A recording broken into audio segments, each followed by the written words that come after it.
So what I want to go over in this video is people that are job hunting, looking for a position, but they've got gaps in their CV. Now, there's a few ways to approach it, and unfortunately, a lot of companies look negatively on people with gaps in their CV or people that haven't worked for a while. Now, not necessarily gaps in your CV like 1 or 2 months. Fair enough, some people take a little break here and there, especially in between jobs.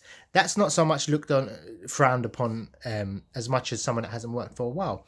I spoke to someone that hasn't done any work for close enough a year's time, a year's period. They haven't worked, but I thought they were a great candidate for a position, so I put them forward for it, and I just explained. There was absolutely no reason why. They haven't worked, simply they haven't searched. They've been searching for a position. And one of the hardest things is finding a job when no one will even consider you for a job. You could send thousands of emails, CVs, apply for loads of jobs, even minimum wage positions, and you hear nothing back. There's a few ways to go about this. Now, obviously, if you need to work and you need money, chances are you don't necessarily want to volunteer. But that would be the first advice I would give. You don't necessarily have to commit to a full-time, working 6 days a week, volunteering, but you can simply work. This is just ways to brush up your CV. Simply work for a month or so, and explain. Just work even one day a week. You can get a reference from there. You can put on your CV duration 3-4 months. Even if you're working one Saturday a week, while you're searching, there's loads of companies that will take you on. Chances are, do not necessarily do charity shop work. You want to get into a company that you can actually learn a skill at. That's always a positive outlook. It comes with cost implications of travel, buying lunch. So you don't necessarily want to commit to that. So you don't want to put I worked 1 day a week. You want to put I worked for 4 months in this place. Really and truly, you're only working 4 days in a month.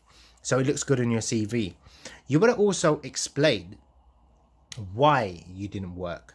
And what you've done in between that time. More importantly, you do not want to put searching for a job, because if I see someone searching for a job for 6 months, the first thing an employer would think, so why haven't they found a job? They're obviously not a good candidate. They obviously can't do the job. They're obviously lazy.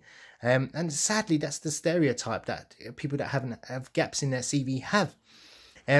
It's clear to me that getting into temporary work is far, far more easier than finding a permanent position. So you want to contact agencies that specialize in sort of, I wouldn't say low entry positions, but positions that are low skilled and very, very in demand. Some of these jobs are hard work, but you can probably find some work in there to fill up the gap.